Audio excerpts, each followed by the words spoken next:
intitulei o tema desta noite de os acontecimentos finais serão rápidos. Na verdade, eu tomei emprestada uma frase da escritora inspirada Ellen White, já vou ler para você daqui a pouquinho o trecho, né, em que ela fala isso, mas antes eu quero começar lendo a Bíblia. Espero que, se você tem uma Bíblia aí com você, perto de você, que você também a tome agora e abra comigo em Tito, capítulo 2, versos 11 a 13. Eu gosto muito desses versos aqui, sempre gostei desse texto, e neste momento em que estamos vivendo essa pandemia, eu acho que eles se tornam ainda muito mais relevantes, né? Em 3 versos aqui, o apóstolo Paulo ele apresenta uma série de coisas importantíssimas para a nossa vida como cristãos. Então, se você está com a Bíblia aí, por favor, abra comigo e vamos ler aqui Tito, capítulo 2, versos 11 a 13, que dizem assim: Portanto, porquanto a graça de Deus se manifestou salvadora a todos os homens, educando-nos para que, renegadas a impiedade e as paixões mundanas, vivamos no presente século sensata, justa e piedosamente, aguardando a bendita esperança e a manifestação da glória do nosso grande Deus e Salvador, Cristo Jesus. Veja, o texto começa mencionando aqui a graça. E claro, sem a graça salvadora de Cristo, sem aquilo que ele fez por nós na cruz do Calvário, nós nem estaríamos aqui nesse momento refletindo sobre a grande esperança da volta de Jesus. A graça é tudo. Graças ao sangue de Cristo vertido na cruz, nós temos a esperança da salvação e a esperança do resgate final por ocasião da volta de Jesus. Veja, a graça de Deus se manifestou salvadora a todos os homens. Então ela inclui todas as pessoas, não importa de onde sejam, quem sejam, ok? A graça é abarcante. E ela, uma vez aceita, nos educa para que possamos viver de maneira sensata, piedosa e justa neste mundo, neste presente século. Veja, para que nós possamos ter sensatez, o Espírito Santo nos dá isso, para que possamos viver de maneira justa e piedosa, Deus nos permite viver dessa forma. Então, se você aceita a graça de Cristo e aceita Jesus em sua vida como seu Salvador, você pode então contar com essa ajuda divina para viver de modo santo, consagrado a Deus. E enquanto você vive assim, enquanto você é bênção para outras pessoas porque você tem Deus na sua vida, você aguarda a bendita esperança, né? Você tem a bendita esperança em aguardar a manifestação do nosso grande Deus e Salvador Jesus Cristo. Paulo aproveita aqui a oportunidade para mais uma vez deixar claro que aquele que vem não é apenas um ser humano, não é apenas um anjo ou apenas um Messias, ele é muito mais do que isso. Aquele que vem é Deus, o Deus Filho. Paulo aqui reafirma a divindade de Jesus. É Deus quem vem para nos buscar, é Deus quem vem para nos resgatar. Como é bom saber disso, né? Eu gosto de ler de quando em quando esse texto, sempre que eu falo sobre a volta de Jesus ou apresento um tema relacionado a isso, eu gosto de ler Tito, capítulo 2, versos 11 a 13. Paulo mostra o que precisamos para ser salvos, como devemos viver enquanto aguardamos a bendita esperança da volta de Jesus. Na verdade, a Bíblia apresenta mais de 2.500 vezes essa promessa, sendo que, especialmente aquilo que Jesus disse, é importante para nós. Não se turbe o vosso coração. Credes em Deus, crede também em mim. Na casa de meu pai há muitas moradas. Se não fosse assim, eu teria dito: vou preparar-vos lugar. E quando eu for e vos preparar, voltarei e vos receberei para mim mesmo, para que onde eu estou, estejais vós também. Jesus disse isso, está registrado em João capítulo 14, versos 1 a 3. Jesus nunca mentiu. Tudo o que ele disse se cumpriu e está se cumprindo. Portanto, ele vai voltar. Agora, a pergunta é: quando? Vamos ler aqui esse trecho aqui, espero que você consiga visualizar aí na sua tela. Um trecho que está aí do Testemunhos Seletos, volume 3, página 280. É dali que emprestei o título desta palestra. Os acontecimentos finais serão rápidos. Veja o que Ellen White escreveu ali. Os dias em que vivemos são solenes e importantes. O Espírito de Deus está gradual, mas seguramente sendo retirado da terra. Pragas e juízos estão já caindo sobre os desprezadores da graça de Deus. As calamidades em terra e mar, as condições sociais agitadas, os rumores de guerra são portentosos, são grandes, grandiosos, prenunciam a proximidade de acontecimentos da maior importância. As forças do mal estão se arregimentando e consolidando-se. Elas se estão robustecendo para a última grande crise. Grandes mudanças estão prestes a operar-se no mundo e os acontecimentos finais serão rápidos. Aí está. Grandes mudanças estão se operando no mundo. E, de fato, com essa pandemia aí causada pelo novo coronavírus, nós temos visto uma série de agendas sendo implementadas, sendo adotadas de maneira muito rápida, coisas que pareciam quase impossíveis de ser levadas avante numa democracia, por exemplo, estão agora acontecendo aí diariamente, né? Já são realidade. Então isso confirma o texto em que Ellen White diz que os acontecimentos finais seriam rápidos, né? E que mudanças sociais, políticas, enfim, ocorreriam assim de forma acelerada devido às circunstâncias reinantes no planeta. Aí sim, a pergunta: quanto tempo falta? Bom, antes de mais nada, sempre é bom recordar pelo menos dois textos claríssimos na Bíblia em que Jesus disse: quanto ao dia e à hora, ninguém sabe. Isso está em Mateus 24, 36. Mas alguém pode, quem sabe assim, brincando, dizer: dia e hora ninguém sabe, mas quem sabe a semana possa ser sabida, né? Ou então o mês, né? Veja, aí Atos 1,7 diz: não lhes compete saber os tempos ou as datas que o Pai estabeleceu pela sua própria autoridade. Nem os tempos, nem as datas. E eu quero te convidar, depois, quando você tiver um tempo, para ler o capítulo 3 deste livro aqui, Eventos Finais. Nesse capítulo, Ellen White ela fala de maneira bastante firme contra pessoas, né, que se atrevem a marcar datas, a estabelecer algum tipo de prazo para a volta de Jesus. Queridos, Cristo não quis que nós vinculássemos, que nós linkássemos nosso preparo espiritual a alguma data específica. Ela é bem clara aqui nesse capítulo em dizer que depois de 1844 não haveria nenhum tempo profético assinalado na Bíblia. Então, o que Deus quer é que nós estejamos preparados todo o tempo.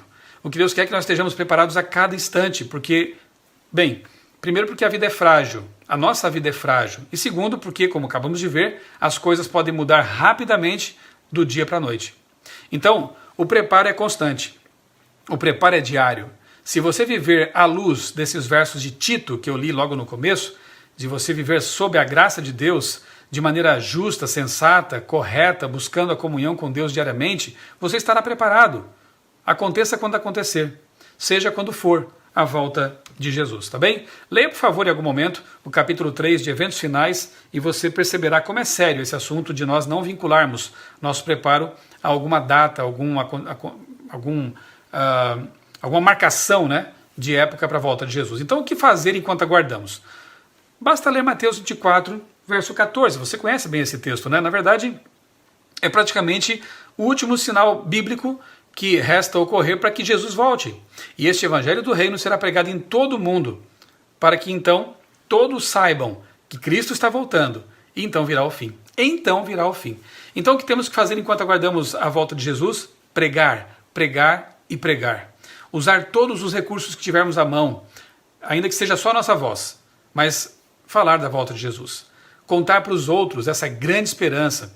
Sabem, eu entendo que os discípulos, eles conseguiram ter muito sucesso em sua pregação, obviamente que porque tinham o poder do Espírito Santo com eles, da chuva temporã, mas também porque eles tinham saudade de Jesus. Também porque eles tiveram tanta intimidade com Cristo que a partida de Jesus para o céu foi para eles muito dolorosa. E eles entenderam, quando ouviram o sermão profético de Mateus 24, né, que pregando o Evangelho, de alguma forma, eles poderiam apressar a volta de Jesus. E o que eles fizeram? Passaram a vida pregando a respeito de Cristo. Tanto é que eles foram chamados, se eu não me engano, em Antioquia, de cristãos. Inicialmente, esse nome, né, esse termo, foi usado de forma pejorativa. Depois tornou-se uma honra. Eu me sinto feliz e honrado de ser chamado de cristão. Naquele tempo era um termo pejorativo, como eu disse, era um deboche. Por que foram chamados cristãos? Porque tudo que eles faziam tinha a ver com Jesus. Eles almoçavam falando de Jesus, eles jantavam falando de Jesus, eles faziam de jejum falando de Jesus, eles caminhavam, brincavam, em tudo na vida deles, Cristo estava envolvido. No casamento, nas transações comerciais, nas viagens, em tudo. Pergunto, será que nós hoje, no século XXI, temos também vivido dessa forma? Será que quando nos chamam de cristãos, realmente somos como os primeiros cristãos? Estamos tão apaixonados por Jesus que o nosso maior desejo é vê-lo voltar e que por isso a nossa principal missão tem sido pregar o Evangelho? Pregar para os filhos, pregar para o cônjuge, pregar para os parentes, pregar para os amigos, colegas de trabalho, sempre com sensatez, como diz Paulo, né? Sempre com piedade, com bondade, com mansidão, com respeito, mas pregar, falar desse nosso grande amigo Jesus. Então, vamos viver como os primeiros cristãos, amar tanto Jesus que o nosso maior desejo é um dia vê-lo voltando nas nuvens dos céus. Enquanto você espera, não fique de braços cruzados, esteja ativo, esteja pregando o Evangelho. Muito bem, feita essa introdução, digamos assim, eu quero rapidamente aqui pontuar com você, porque eu creio que se você já lê a Bíblia, se você conhece a Palavra de Deus, você deve estar bastante familiarizado com essas profecias, basicamente extraídas de Mateus 24, que eu vou agora rapidamente mostrar para vocês, tá bom? Mateus 20, na verdade aqui é 2 Pedro, né? Falei Mateus 24, mas como o Novo Testamento apresenta várias profecias em vários livros, né? Eu começo com 2 Pedro capítulo 3, versos 3 e 4, que é justamente o sinal dos escarnecedores. Bem, cada vez que alguém faz chacota ou debocha de alguém que prega sobre a volta de Jesus, essa pessoa acaba cumprindo uma profecia. Que interessante, não é? Toda vez que alguém acha graça dessa pregação sobre a segunda vinda de Cristo, porque Jesus não falou isso como uma piada, Jesus foi muito assertivo e sério, e muito...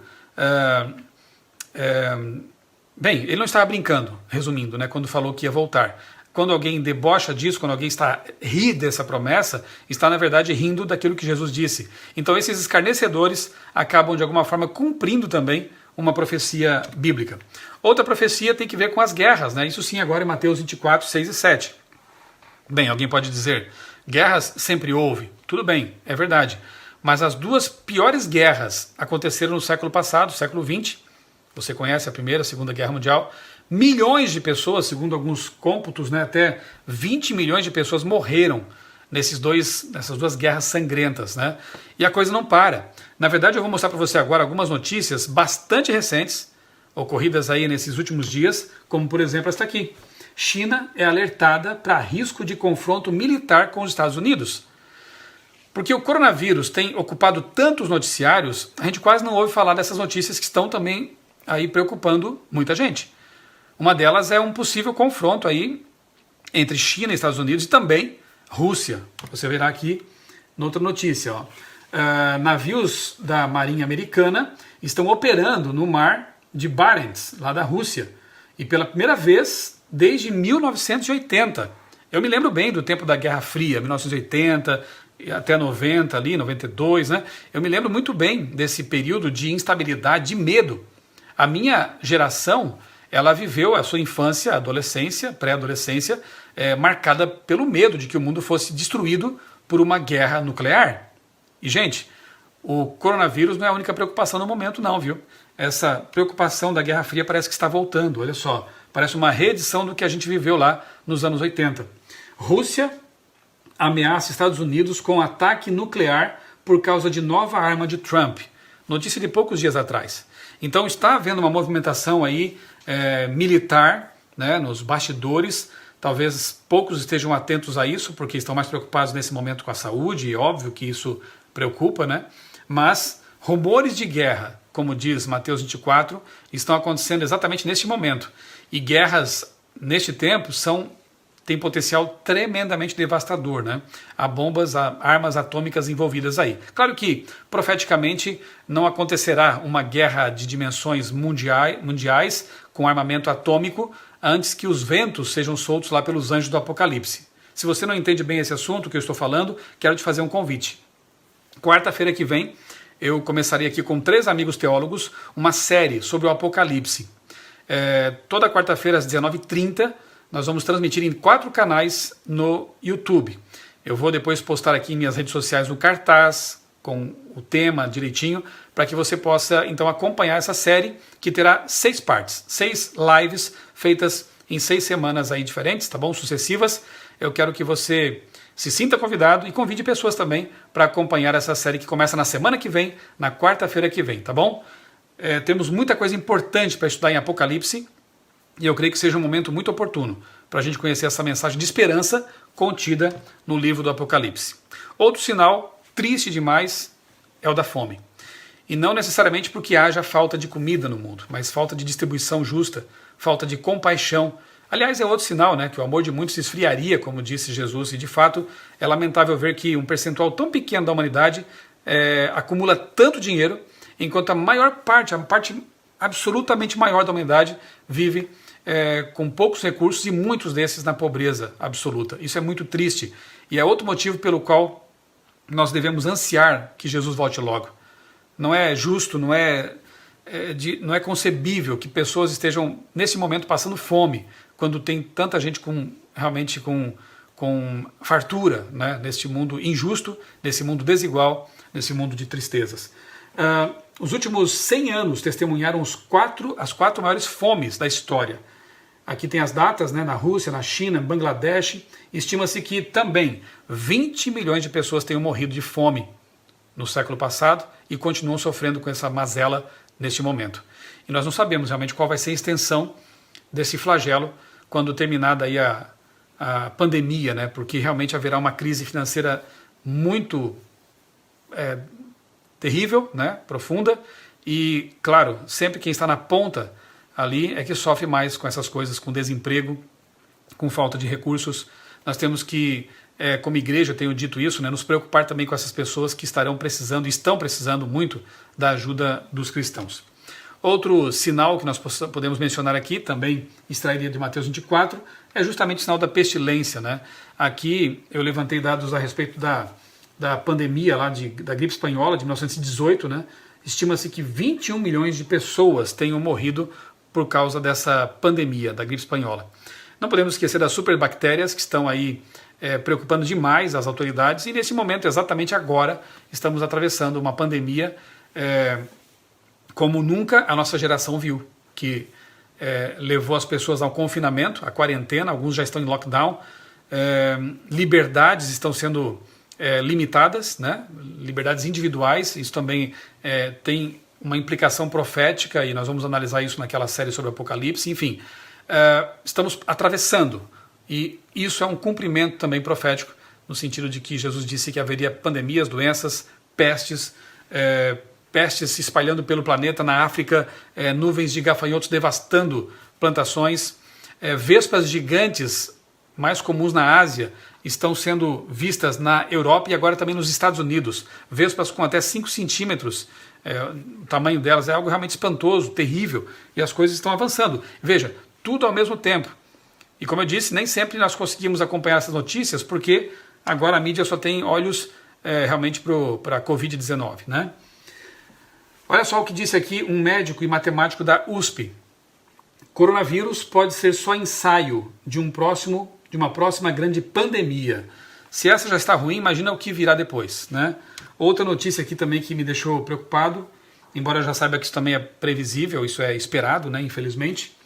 Spike D614G, a nova cepa do coronavírus que pode ser mais contagiosa do que a original. Realmente é preciso que nós sejamos realistas de saber e dizer que antes de tudo melhorar definitivamente com a volta de Jesus, as coisas vão piorar bastante, né? Então não podemos ter assim uma expectativa tão falsamente otimista nesse sentido, né? Vem coisas ruins por aí, sim, e temos que estar preparados, mas por outro lado, felizes por saber que isso prenuncia a volta de Jesus. Aqui o sinal dos terremotos, né? Então aqui há vários anos registrados de terremotos muito fortes, potentes, né? Em 2011 aqui tem o último registro de um terremoto de 9 graus na escala Richter, lá no Japão, foi devastador, você deve se lembrar ainda desse evento catastrófico, né? E aqui tem um gráfico, né, de uma entidade aí norte-americana que acompanha, que monitora com os sismógrafos atividades sísmicas ao longo dos anos. Esse gráfico mostra desde 1900 aqui, avançando pelas décadas, 1930, 40, 50, 60, 70, 80, 90, quando chega a 2000 é por aqui. Em 2008, veja o que houve. um crescimento tremendo, né, no número de terremotos de intensidade maior que 7 graus. Também, nesses últimos dias, aconteceram terremotos pouco noticiados, pelo mesmo motivo, há pouco espaço na imprensa atualmente para esse tipo de coisa, mas veja o que aconteceu. Na Grécia, um terremoto de 5,4 graus causou terror lá na ilha de Creta. Isso aqui é a notícia dessa semana. Outro, de poucas semanas atrás, terremoto de magnitude 5,3 atingiu o centro da Califórnia, nos Estados Unidos. Sim, a Califórnia, que tem lá a falha de San Andreas, né? Aquela falha que segundo os pesquisadores, ali há uma falha tectônica, né? uma falha tectônica, e ali eles aguardam, em algum momento, não é se vai acontecer, mas quando vai acontecer, o chamado Big One, o terremoto que pode devastar um grande pedaço da costa oeste dos Estados Unidos, lá na Califórnia principalmente, né? Vulcão Krakatoa, o vulcão Anak Krakatoa, entrou em erupção na Indonésia depois de muitos anos de inatividade. Outro, 15 vulcões em todo o mundo entraram em erupção. Isso foi no mês passado, faz pouco tempo aí, né? Enfim, tudo está acontecendo ao mesmo tempo, sim, isso é verdade. Então aqui nós temos um sinal que talvez poucos comentem, que é o chamado sinal Estas Coisas. Você conhecia esse sinal? Lucas 21, 28 a 32. Jesus diz assim: quando virdes todas essas coisas acontecendo simultaneamente, saibam que está próxima a vossa redenção. E aí, do que diz a Bíblia? Levantem a cabeça, porque a vossa redenção se aproxima. Lembre-se do sinal Estas Coisas, todas essas coisas. O que acontece é que nós estamos vendo nesse momento todos os sinais acontecendo simultaneamente e com uma intensidade nunca vista. Isso aponta realmente para proximidade da volta de Jesus. Então nós vemos sinais no mundo social, não vou ter tempo aqui de expor esse tópico, que também é interessante, no mundo social, no mundo político, no mundo físico, né, digamos assim, na geologia, enfim, biológico, no macro e no micro, né? Temos uma batalha cósmica acontecendo aí no macro-universo e uma no micro-universo, as bactérias, os vírus, e parece que estamos perdendo essa batalha. Então, realmente, isso nos mostra mais uma vez que o nosso lar não é aqui, que este mundo é um local perigosíssimo de se viver e que nós precisamos sim de um resgate. Isso nos mostra que este mundo é uma bomba relógio, que em algum momento vai explodir finalmente. E precisamos de um resgate, precisamos de que alguém nos livre disto. Eu quero recordar aqui o que eu já falei numa outra live, só para mostrar como realmente nós vivemos num planeta frágil. As pessoas esquecem muitas vezes, né, porque talvez tenham uma conta bancária recheada, porque talvez tenham muita saúde, mas se esquecem de que o próprio planeta é frágil. Veja só, em 2012, nós nos livramos por pouco, por uma semana na verdade apenas, de uma explosão solar que teria atingido a Terra em cheio. E se tivesse acontecido isso, olha, em 1859 aconteceu uma explosão solar semelhante a essa que atingiu a Terra em cheio. E aí naquele ano, todos os transformadores e telégrafos, especialmente no hemisfério norte, foram queimados. Só que no século XIX, a humanidade dependia não tanto assim de energia elétrica como hoje. Se hoje houvesse uma explosão, uma ejeção de massa coronal, como se diz, ou um flare, essa explosão solar, que atingisse a Terra em cheio, nós voltaríamos à Idade Média praticamente em questão de horas. E isso quase aconteceu poucos anos atrás, 2012. Eu creio sim que, pela misericórdia de Deus, nós ainda estamos por aqui, aguardando a volta de Jesus. Não fosse isso, realmente teríamos sido destruídos por vários motivos. Por exemplo, um outro motivo aqui de preocupação, o supervulcão Yellowstone, lá naquele parque famoso dos Estados Unidos, do desenho Zé Colmeia, lembra? Ali há um supervulcão que, se explodir, levará pelos ares um bom pedaço de terra e afetará uma área gigantesca dos Estados Unidos. E isso tudo, todos esses motivos, como uma explosão solar, um supervulcão, um terremoto na Califórnia, intensificariam aquilo que já está começando a acontecer, uma crise financeira sem precedentes. E quando as pessoas ficam privadas de saúde ou de condições financeiras para existir, elas realmente apelam para um poder maior, elas até cedem sua liberdade para que a segurança seja restabelecida. E é nesses momentos em que nós vemos realmente poderes ditatoriais, isso está descrito no Apocalipse, seria bom estudarmos mais atentamente esse assunto. Poderes ditatoriais entram em cena se valem desse momento de medo natural ou artificialmente alimentado e aí conseguem implementar suas vontades, seus desejos, suas agendas, ok? O mundo é um lugar inseguro, frágil e por isso, mais do que nunca, aquele Salmo 121, versos 1 e 2 é significativo. Eleva os meus olhos para os montes, de onde virá o meu socorro? A resposta é: o meu socorro vem do Senhor, que fez os céus e a terra. Você crê no Deus Criador Todo-Poderoso? Você acredita que Deus realmente criou o universo? Veja como é importante nós não apenas cremos em Deus, mas cremos no Deus certo, o Deus da Bíblia. O Deus que, segundo o mandamento do sábado, lá de Êxodo capítulo 20, versos 8 a 11, é aquele que fez os céus, a terra, o mar e as fontes das águas. É o Deus Todo-Poderoso. Se Ele é o Criador do universo, Ele pode também sustentar a nossa vida. Ele pode nos manter em meio a uma crise, uma tragédia, uma situação difícil, e mesmo que morramos, mesmo que ainda percamos a vida e adormeçamos para este mundo, Deus vai nos ressuscitar na volta de Jesus. Essa é a promessa de um Deus Todo-Poderoso. Os montes não podem me oferecer segurança. Os recursos humanos são falíveis e são finitos, mas os recursos da providência divina são infinitos. O poder de Deus é infinito e imensurável. Em quem você vai confiar? Nessas horas de crise, nós somos convidados a pensar nisso. E eu entendo, e repito isso, já disse em outras lives também, que embora não seja Deus o causador dessas mazelas, isso é fruto do pecado, consequências do pecado, Deus se vale, Deus utiliza essas situações para nos convidar para Ele. É Deus como que usando, como dizia C.S. Lewis, um megafone para gritar, dizendo: filhos, voltem para mim, eu estou aqui. Na verdade, eu sou a única solução para este planeta e para a sua vida, para perdoar os seus pecados, purificar você e deixar você preparadinho para me encontrar quando Jesus voltar nas nuvens dos céus. Esse é o nosso Deus, precisamos confiar nele.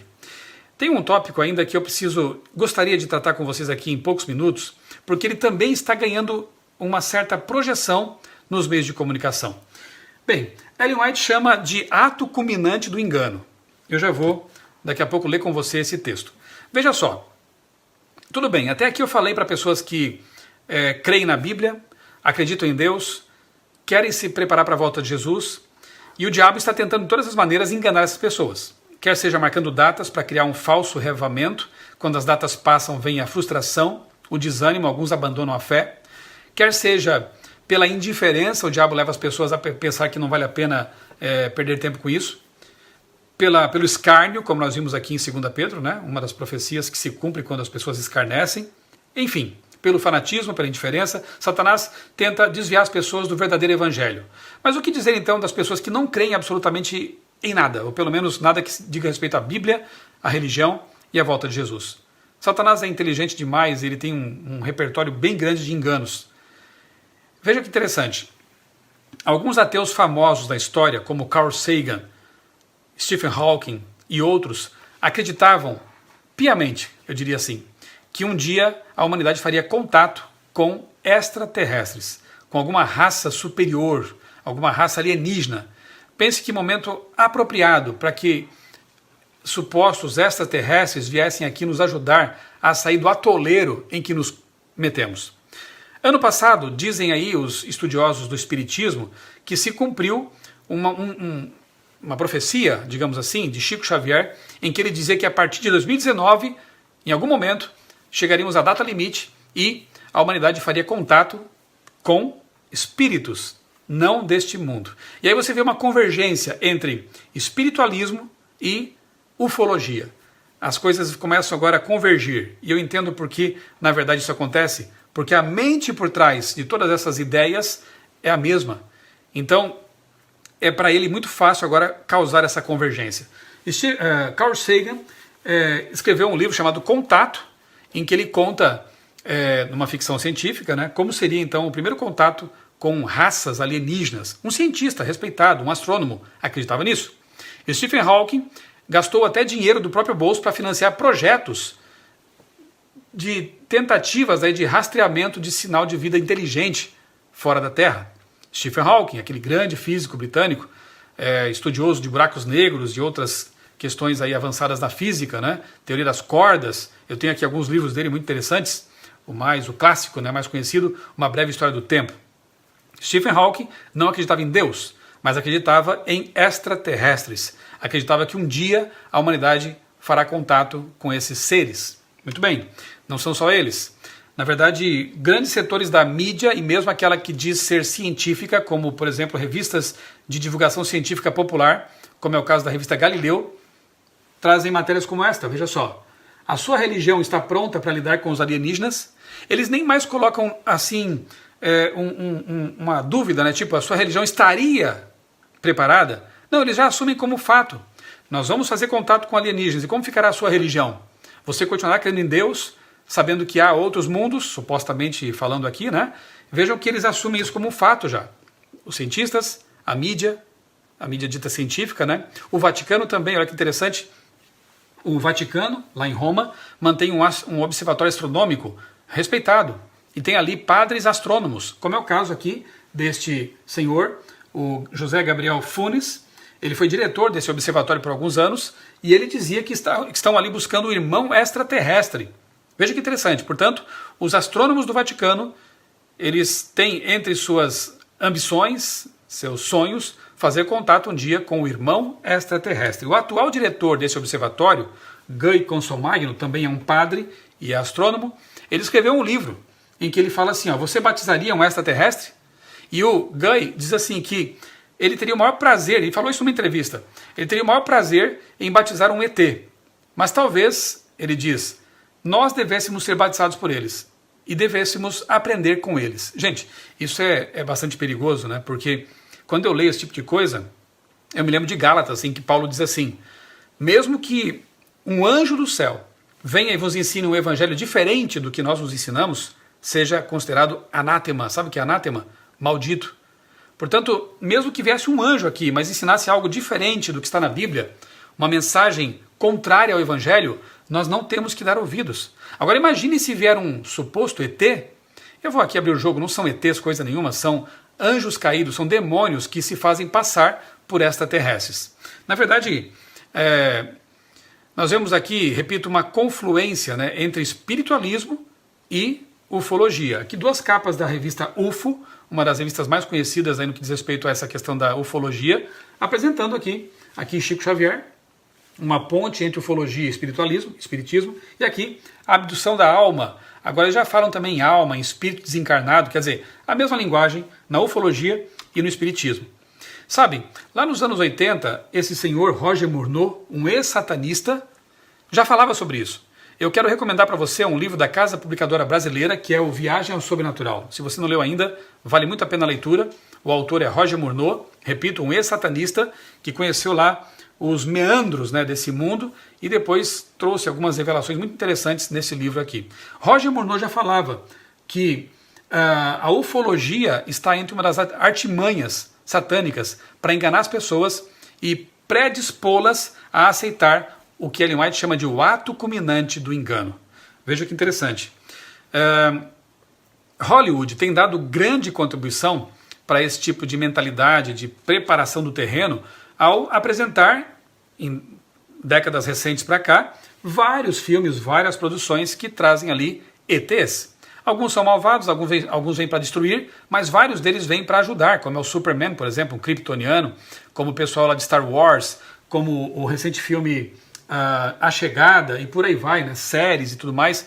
Então, a humanidade vem sendo preparada há algum tempo já para aceitar essa ideia de que existiria vida fora da Terra, mas não só isso, que esses seres um dia viriam aqui fazer contato com a humanidade.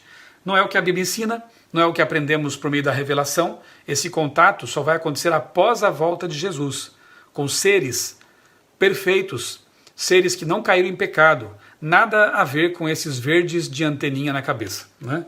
Ok, olha só, por que eu apresentei esse tópico? Porque esse assunto tem voltado à tona com força agora. Notícia recente, de poucas semanas, aumento de OVNIs avistados nos Estados Unidos leva a Marinha a estabelecer protocolo de registro. Na verdade, isso aqui é do ano passado. A Marinha Americana mudou seu protocolo, porque antes eles procuravam, na verdade, ignorar esse assunto, ou deixar para lá, né? Agora, como tem havido muitos avistamentos, o protocolo é anote, registre, para que possamos ter alguma ideia dos padrões de como reagir caso um dia isso aconteça de fato, esse contato. Notícia mais recente é essa aqui. vídeos do Pentágono que mostram OVNIs são reais, diz Marinha dos Estados Unidos. Para aqueles que achavam que era um vídeo montagem, que era fake news, na verdade a Marinha Americana admitiu. Aqueles vídeos estão na internet e recentemente foram divulgados aí. Esses vídeos são realmente OVNIs. O que são exatamente não sabem, mas não são aviões, alguma coisa que eles conheçam de fato. Então o assunto da ufologia, de avistamento de OVNIs, tem crescido, como eu disse, e isso aí prepara o terreno para isto aqui. O Grande Conflito, se você não leu esse livro, também quero recomendar fortemente, leia esse livro. O Grande Conflito, página 624, diz assim: como ato culminante do grande drama do engano, portanto, vai ser o engano máximo de Satanás, antes da volta de Jesus, como ato culminante do grande drama de engano, o próprio Satanás personificará Cristo. Ele vai imitar a volta de Jesus. A igreja tem há muito tempo, a igreja cristã tem há muito tempo professado considerar o advento do Salvador como a realização de suas esperanças. Assim, o grande enganador fará parecer que Cristo veio. Em várias partes da terra, Satanás se manifestará entre os homens como um ser majestoso, com brilho deslumbrante, assemelhando-se à descrição do Filho de Deus dada por João no Apocalipse. Veja, no momento que aparecer um ser majestoso, de brilho deslumbrante, ensinando mentiras como se fossem verdades, você acha que as pessoas que estavam esperando por isso não cairão nessa mentira? Você acha que as pessoas que, ainda que não crescem em Deus, mas que esperavam o contato com o suposto extraterrestre, não vão cair nessa mentira? Por isso é chamado de ato culminante do engano. E por isso que neste momento nós temos que pregar o máximo que pudermos a respeito da correta compreensão da Bíblia bíblica sobre a volta de Jesus. Jesus não vai pisar na terra quando voltar. Jesus vai receber seu povo nos ares, como diz Paulo lá em Tessalonicenses, capítulo 4. Jesus não vai vir curar, não vai vir pregar. Ele já fez isso. Ele já deixou aqui a sua palavra e seus mensageiros. Nós precisamos advertir as pessoas para que elas tenham chance de escapar desse grande engano. Jesus não vai arrebatar a igreja de modo secreto antes de sua vinda. Jesus não vai aparecer em algum local da terra, porque a Bíblia diz, se disserem para vocês que ele está aqui ou lá, não dei crédito. Jesus vem em poder e majestade. Ele vem como um relâmpago que cruza o céu de leste a oeste, vai ser totalmente visível. Ele vem nas nuvens dos céus rodeados de anjos. Não vai ser uma vinda secreta ou invisível. Nós precisamos saber exatamente como Jesus voltará. E graças a Deus, na Bíblia nós temos essa revelação. Se você ainda não estudou esse assunto devidamente, eu te convido a fazer isso. Estude a Bíblia. Em meu canal aqui no YouTube, eu tenho uma série de estudos bíblicos em que eu falo sobre vários temas doutrinários, e um deles é a segunda vinda de Cristo. Procure lá, Michelson Borges, no YouTube, a playlist Estudos Bíblicos. Ou então procure, né, um adventista, um pastor, um ancião, alguém da igreja que você conheça aí, e peça um estudo bíblico. Vale muito a pena conhecer esse assunto para estar preparados e não ser apanhados pelo chamado ato culminante do engano. Não se deixe enganar, não se deixe ludibriar por Satanás. E eu quero finalizar com um texto também que para mim é muito especial, está lá num boletim, né, que Ellen White enviou para a Conferência Geral em 1896, respondendo à pergunta mais importante desta noite: o que eu tenho que fazer para estar preparado para a volta de Jesus? Porque veja, mais importante do que saber sobre sinais e profecias e tempos e diagramas na verdade, isso tudo é importante, mas o mais importante mesmo é estar preparado para encontrar aquele para quem as profecias apontam. Mais importante do que as profecias é o Senhor das profecias. Há pessoas que sabem de cor as profecias, conhecem tudo sobre o Apocalipse, mas eu pergunto, será que conhecem o Cordeiro apresentado no Apocalipse? Será que conhecem o Jesus para quem as profecias apontam? Nós precisamos conhecer Jesus por experiência, queridos. Nós precisamos ter uma experiência real com Jesus, comunhão constante com Ele, para que estejamos preparados mesmo para esse grande dia da volta dele. E aqui nesse pequeno texto, né, nessa citação, Ellen White nos dá ali apresenta três coisas que, se nós as fizermos, estaremos preparados para encontrar Jesus em sua segunda vinda em glória e majestade. Ela diz assim: o presente dever de todo verdadeiro filho de Deus é, primeiro, aguardar pacientemente. Segundo, vigiar atentamente. Terceiro, trabalhar fielmente até a vinda do Senhor, para que estejamos preparados para esse grande e solene evento. Vamos repetir aqui as 3 coisas? Primeiro, aguardar pacientemente. Tenha paciência. Parece que o mundo está desmoronando ao redor, não é verdade? Mas não se esqueça que Deus está sentado no trono do universo. Esse universo ainda tem um Senhor e sempre terá. Aparentemente as coisas estão sem rumo, desnorteadas, mas Deus está operando em favor do seu povo. Deus tem as rédeas da história em suas mãos. Então aguarde, espere, o livramento virá. A solução definitiva virá. Ele prometeu, Deus empenhou sua palavra nisso. Segundo, vigiar atentamente. E vigiar atentamente não é só ficar de olho no jornal, só acompanhando as notícias, vigiar também a sua vida espiritual.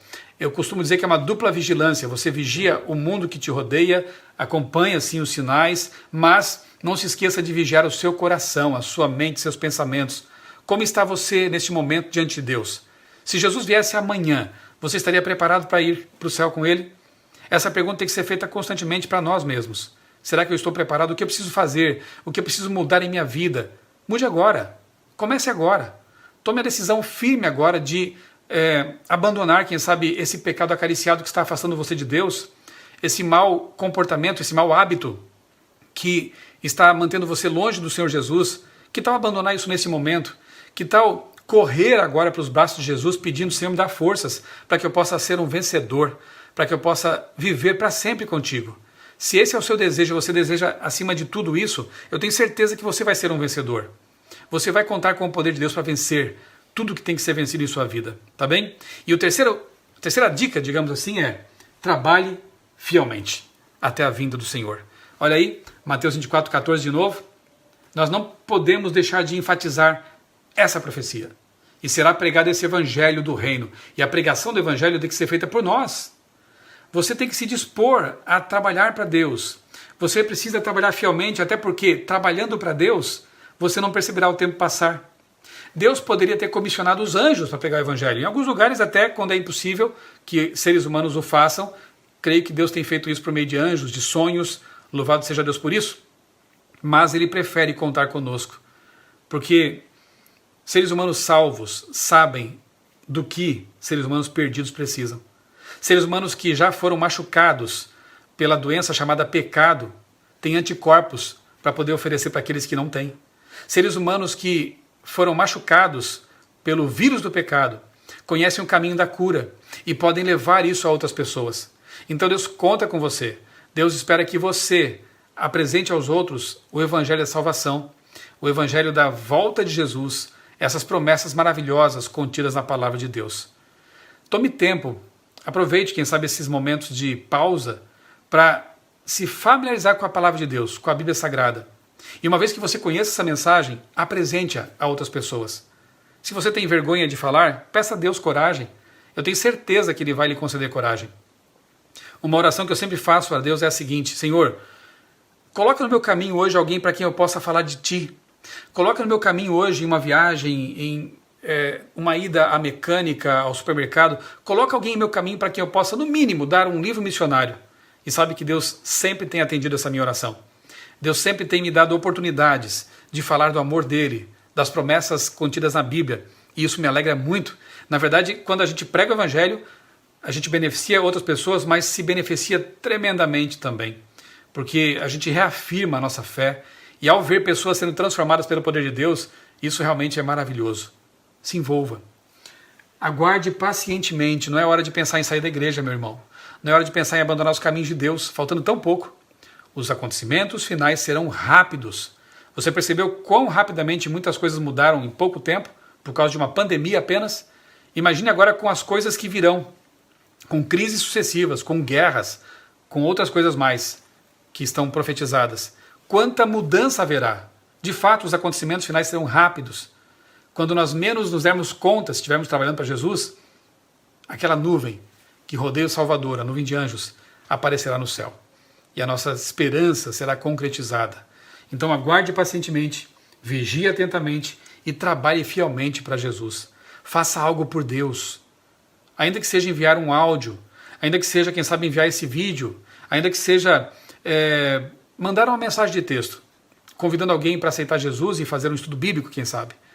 Não importa o que Deus colocar no seu coração para fazer, faça. Você estará então se preparando assim para a volta de Jesus. E em breve, essa imagem aqui na tela, essa figura, essa pintura, será para nós uma realidade. Como eu aguardo esse dia, como eu quero tanto que Jesus volte logo, como eu quero terminar de criar meus filhos no céu. Eu não quero mais fazer homeschooling, eu quero fazer Nova Jerusalém Schooling.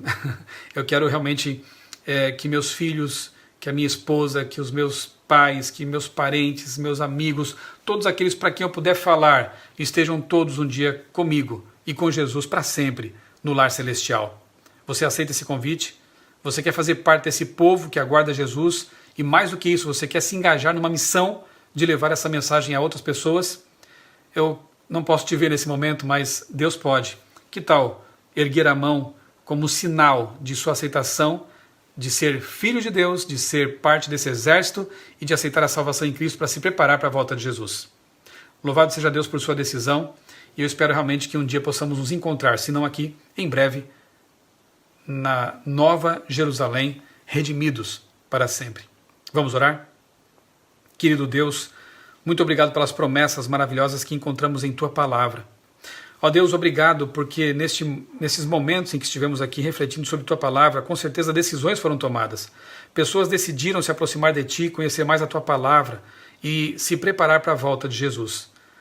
Bom Deus, atende a esses pedidos, ouve, Senhor, esses clamores, visita essas pessoas e mantém-nas firmes em Teus caminhos até a volta de Jesus. Obrigado, Pai, pelos recursos que temos à mão para nos conectar, apesar do distanciamento social, nos conectar virtualmente e assim manter acesa a nossa fé. Que ninguém se perca pelo caminho, que todos nós estejamos firmes até aquele grande dia quando veremos o Teu rosto e estaremos para sempre contigo e com os nossos queridos na Canaã Celestial, redimidos, salvos e livres de todo perigo. Dá-nos, ó Deus, uma boa noite de repouso, na companhia dos Teus anjos, nós pedimos agradecidos, em nome do Senhor Jesus. Amém.